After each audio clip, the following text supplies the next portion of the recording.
Se você fosse definir sua vida cristã como uma corrida ou um caminho a ser percorrido, como você definiria? Onde você está nesta corrida? Como você está? Existem algumas coisas que precisam ser reconsideradas, avaliadas. Você precisa retroceder. Será que você não está sendo levado pelos hábitos diários, sendo engolido pela rotina e tem esquecido daquilo que é mais importante? Estar junto com o Senhor? É o que nós vamos conversar agora no programa Adoração.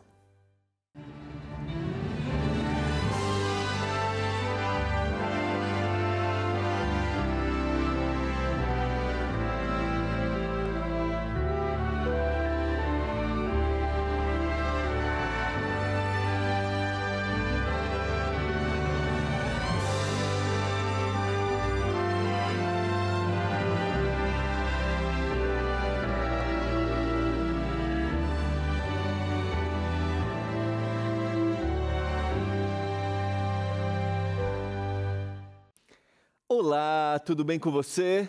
Eu sou o pastor Gilmar Batistotti e apresento aqui na TV Novo Tempo, de segunda a quinta, 7h30 o programa Escola Bíblica. E no programa Escola Bíblica nós estudamos as nossas revistas Esperança, que são produzidas carinhosamente para que você conheça mais da Palavra de Deus. Você já pediu alguma revista Esperança? Ainda não? Quero dizer que todo o material que nós apresentamos aqui, as nossas revistas, elas são distribuídas sem nenhum custo para você. Qual é o nosso objetivo? Compartilhar mensagens da palavra. E mesmo que sejam temas, por exemplo, do cotidiano, sempre vai haver uma fundamentação bíblica. Nós temos a revista Sentimentos, Mente Feliz, Educação Financeira à Luz da Bíblia, e todo esse material é colocado à sua disposição. Por isso quero te motivar a pedir hoje a revista Esperança, Espírito Santo, o Deus dos bastidores. Aquele agente da divindade, o Espírito Santo, que trabalha na nossa mente, que nos dá consciência de onde nós estamos, dá consciência dos equívocos que cometemos, dos erros, dos pecados, e o Espírito Santo vai mudando o nosso interior, a nossa mente, para a gente seguir firme na caminhada rumo à eternidade. Peça agora mesmo a sua revista Esperança, Espírito Santo, o Deus dos bastidores. Você vai perceber que você não está sozinho na caminhada cristã. Mande uma mensagem para o 12982 44 44 49, é o WhatsApp da Escola Bíblica, 12982 44 44 49. Você também pode acessar o nosso site, que é o novotempo.com/escola bíblica. novotempo.com/escola bíblica. E durante a semana, das 8 até as 10h30, você pode ligar para a gente. O telefone é o 0 operadora 12 21 27 31 21. 0 operadora 12 21 27 31 21. Vamos orar e vamos abrir a palavra de Deus neste momento? Senhor, nos dê iluminação, lucidez através do Espírito Santo, para a gente entender os teus propósitos através da mensagem de hoje. Que a gente tenha consciência, que a gente se permita ser advertido pelo Espírito para sabermos onde estamos, aquilo que precisamos repensar, reavaliar, para seguir em frente. Porque talvez nesse envolvimento, nesse corre-corre, a gente perca a razão da nossa existência. Ajude-nos, que essa mensagem traga profundas reflexões para todos nós agora, em nome de Jesus. Amém. Vamos lá, quero convidar você a abrir a sua Bíblia num livro que você eu digo você, né? Estou deduzindo aqui, porque acontece comigo, num desses livros da Bíblia que a gente normalmente não lê. A gente passa lá, quando a gente faz uma leitura sistemática, que a gente chama de ano bíblico, por exemplo, lê a Bíblia aí durante 1 ano, 2 anos, 3 anos. Mas esse não é um livro que a gente busca recorrentemente. Ele é um profeta menor. É o segundo menor livro do Antigo Testamento.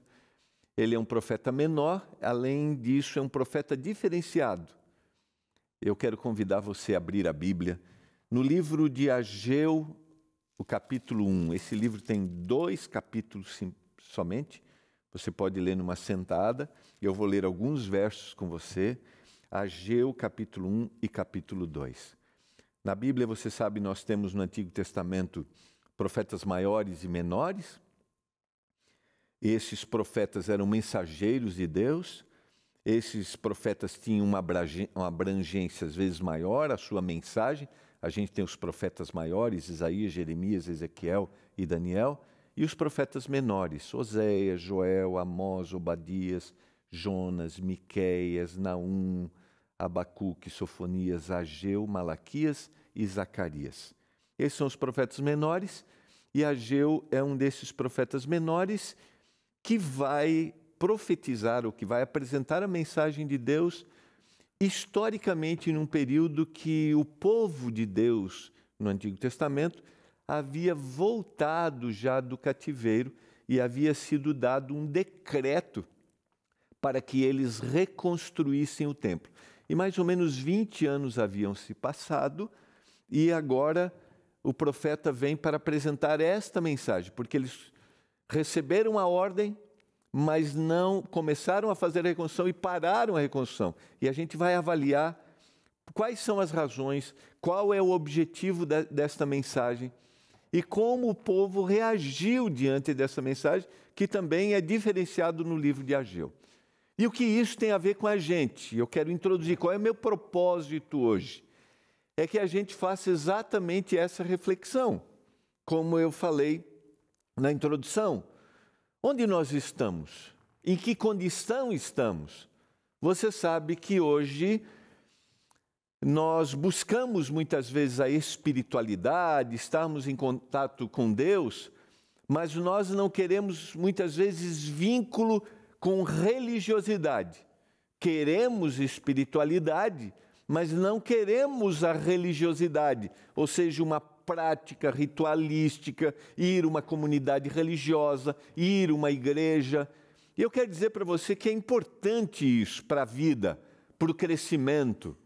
É óbvio, ambientes de comunidade, um ambiente eclesiástico,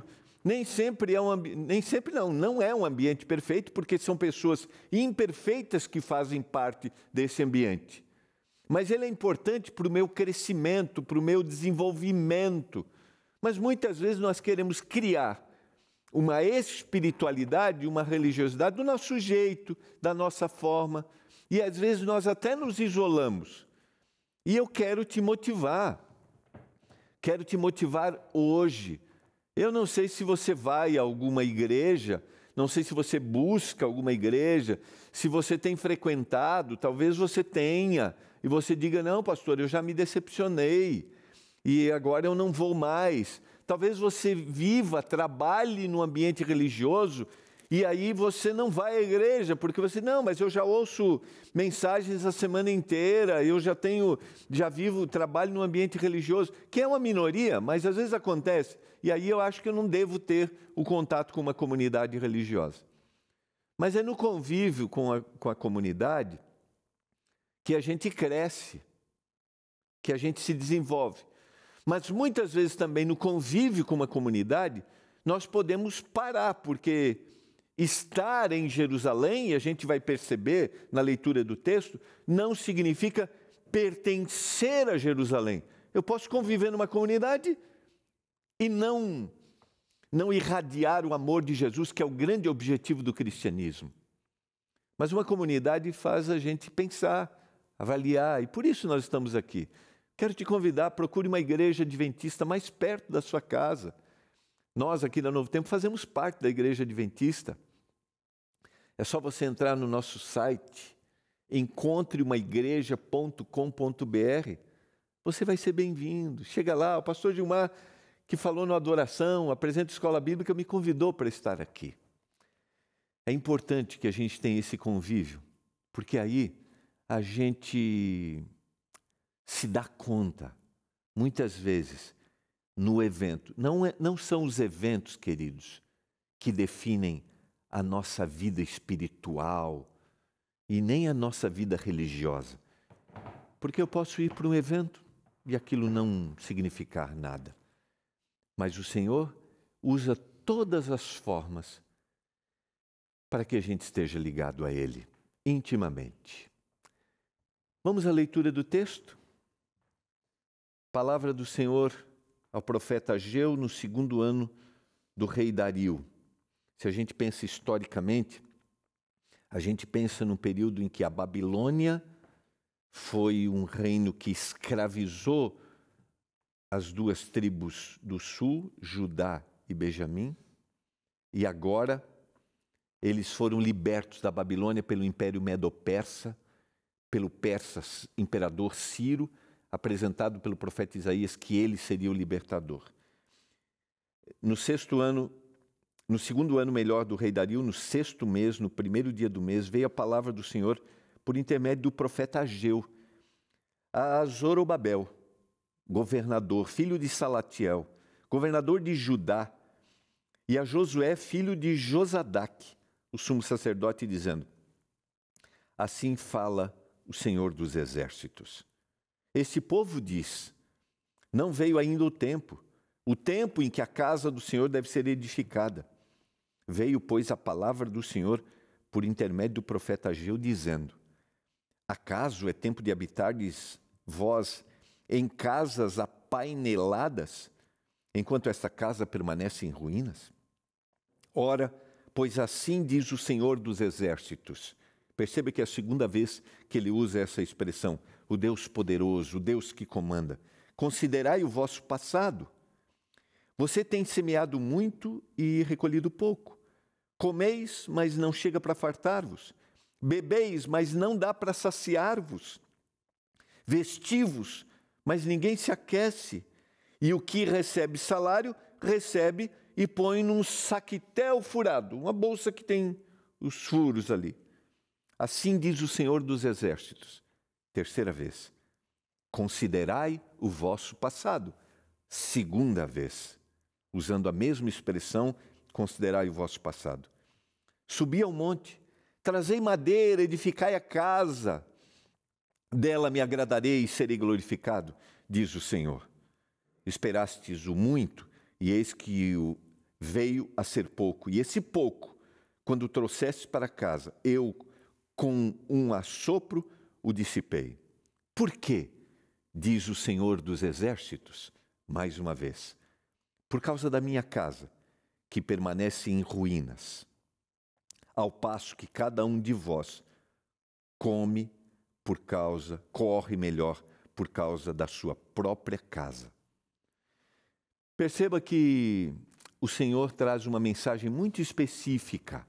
E às vezes nós usamos essa mensagem de forma inadequada, de forma equivocada, porque às vezes nós não temos uma compreensão clara do que significava reedificar o templo em Jerusalém.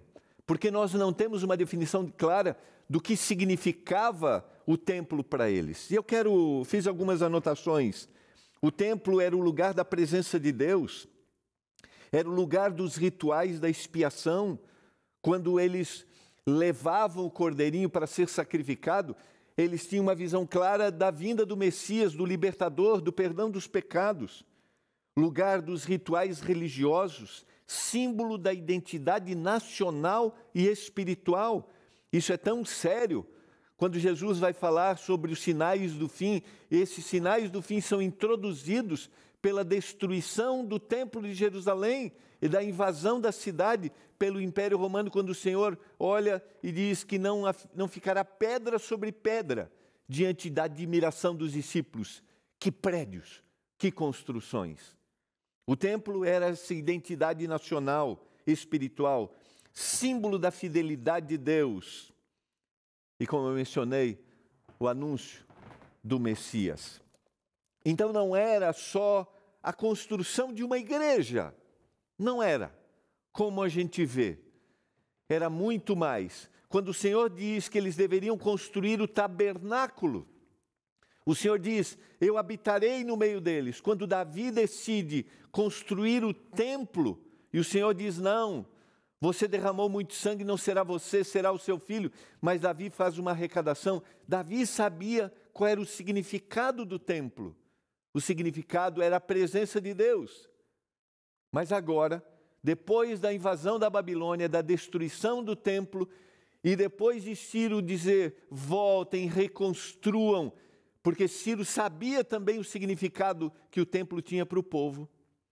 20 anos se passam.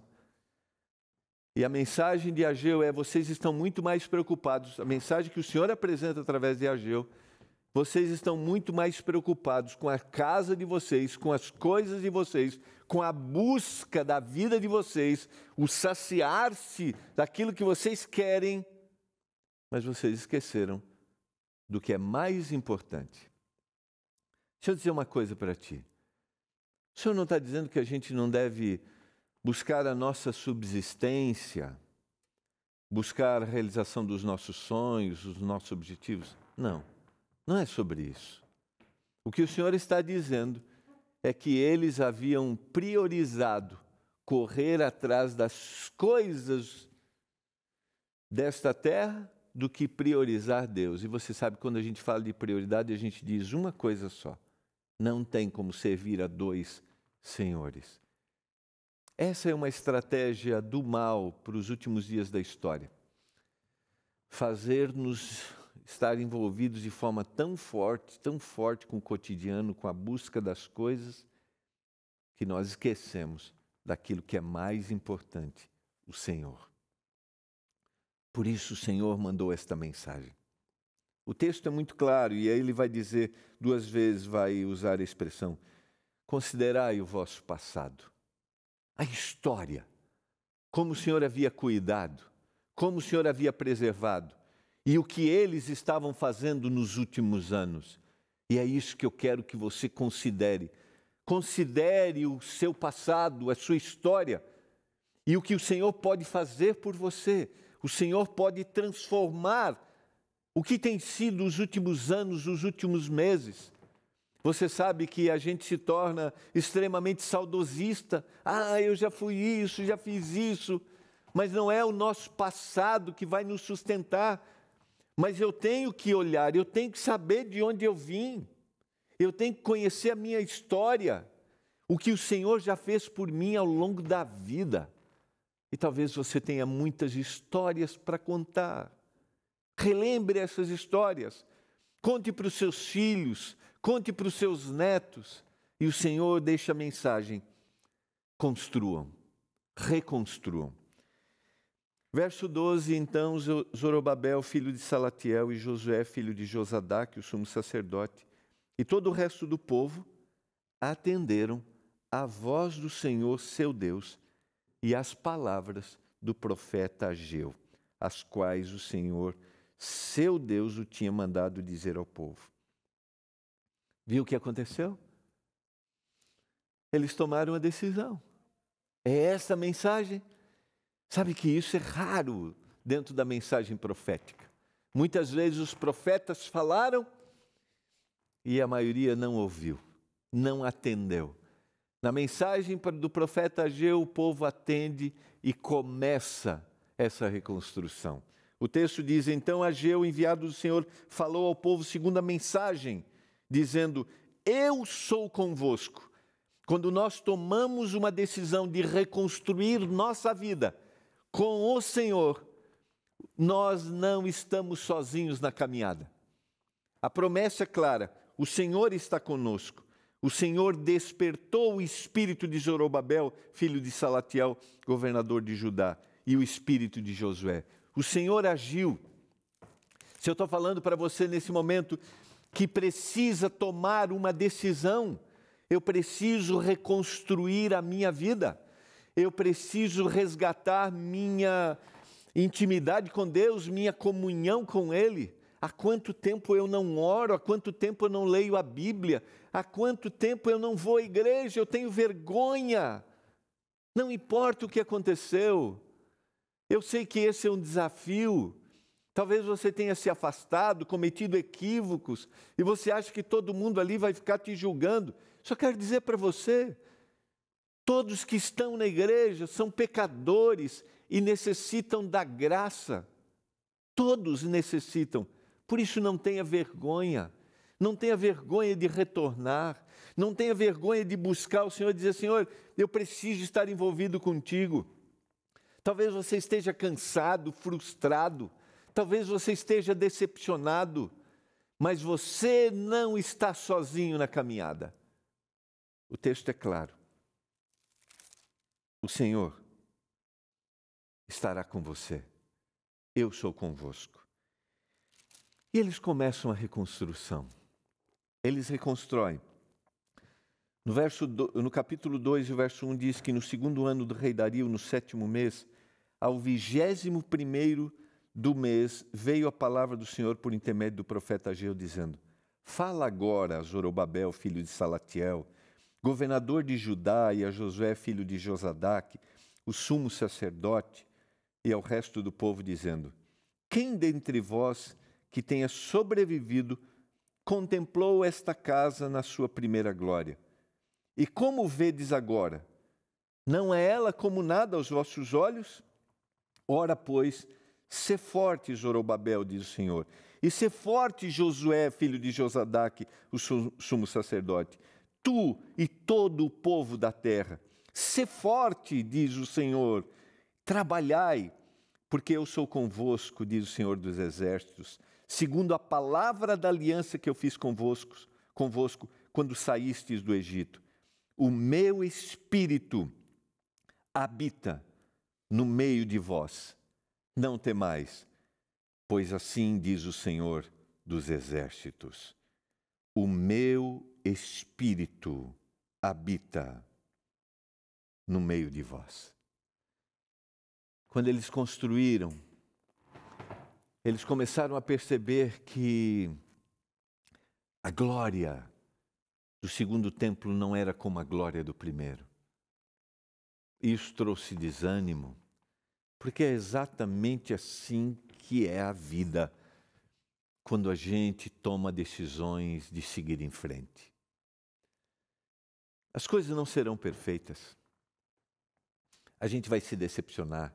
Eles olharam e disseram assim: a glória desse não é como da primeira. Poucos estariam ali que viram a glória do primeiro templo antes da destruição. Poucos. Mas isso trouxe para eles desânimo. E eu vou dizer para você, quando a gente retorna e se dá conta desse retorno, que as coisas não mudaram, ou talvez sejam até mais desafiadoras, a tendência da gente é nessa caminhada desistir, não querer seguir em frente, porque eu às vezes até quero, mas eu não faço, não consigo, porque entre o querer e o fazer está a minha disposição. E quando eu te convido a reconstruir a vida espiritual, quando eu te convido a estar ligado ao Senhor, quando eu te convido a ler a palavra, quando eu te convido a ir a uma igreja, eu não estou dizendo que agora tudo vai ser perfeito. Antes não foi, mas agora vai ser. Não. Mas mais uma vez a promessa do Senhor vai se cumprir aqui através do profeta. O Senhor está dizendo assim: trabalhai, não desistam, porque o meu Espírito habita entre vós. E é isso que vale. O que vale é a certeza do Espírito Santo, da presença do Espírito Santo. Não vos deixarei órfãos, diz o Senhor. Vocês não estão sozinhos, porque nada na vida, queridos, nada faz sentido se o Espírito Santo não estiver ali. Por isso que eu ofereci essa revista para você no início do programa. Por isso que eu quero te motivar de novo. 12, 9, 82, 44, 44, 49. Entenda que você não está sozinho. Entenda que o Espírito Santo está trabalhando aí na sua vida. Entenda que o grande objetivo do céu é nos salvar. Quando eu apresento essa mensagem para você, mais uma vez o Senhor está falando para mim: Gilmar, na vida você vai ter desafios. Eu sou um pastor da Igreja Adventista do Sétimo Dia há 31 anos. Tenho os meus desafios. Eles são constantes. Eles são diários. Mas eu quero estar apegado ao Senhor, porque o Senhor nos dá uma mensagem clara. E no verso 6 do capítulo 2, no verso 8 do capítulo 2, ele diz: minha é a prata, meu é o ouro, diz o Senhor dos Exércitos, e a glória desta última casa será maior do que da primeira, diz o Senhor dos Exércitos. E nesse lugar eu darei a paz, diz o Senhor dos Exércitos. Minha é a prata, meu é o ouro. Nada nessa vida vai satisfazer as necessidades do coração. Somente aquilo que o Senhor nos apresenta. Somente aquilo que o Senhor nos oferece. Por isso o Senhor diz claramente: a glória dessa casa será maior do que da primeira. Querido, essa reconstrução, esse segundo momento, ainda que pareça desafiador, será mais significativo do que foi. Por isso, reconstrua. Talvez você está em Jerusalém, talvez você, de forma simbólica, convive com as coisas espirituais, mas isso não te toca mais. Talvez você seja um cantor, talvez você seja um pregador, talvez você tenha sido. O Senhor quer renovar isso em você, porque estar não significa viver. O Senhor quer resgatar isso em nós. Eu quero orar nesse momento. Você deseja abrir seu coração? Parece impossível, né? Começar tudo de novo e de novo. Mas é possível no Senhor. Você não está sozinho. O Senhor dos Exércitos está com você. O Espírito Santo está aí. Pai do céu, obrigado pela mensagem da Tua palavra. Obrigado porque o Senhor nos dá oportunidade todo dia, toda hora. O Senhor é incansável, querendo nos dar conta de onde nós estamos. E se alguém está longe de Ti, Pai, talvez dentro de uma comunidade, ou está longe de Ti porque um dia pertenceu e está afastado, eu quero clamar em nome de Jesus Cristo que o Espírito Santo impressione o coração desse querido. E ele retorne, ele venha, ele recomece, ele tenha certeza de que o Senhor está com ele. Eu clamo por isso, que a Tua bênção se estenda sobre cada casa, cada família, em nome de Jesus. Amém. Foi muito bom estarmos juntos. Que a bênção do Senhor esteja sobre você e sobre sua família todos os dias. Um abraço. A gente se vê aqui na Novo Tempo. Tchau.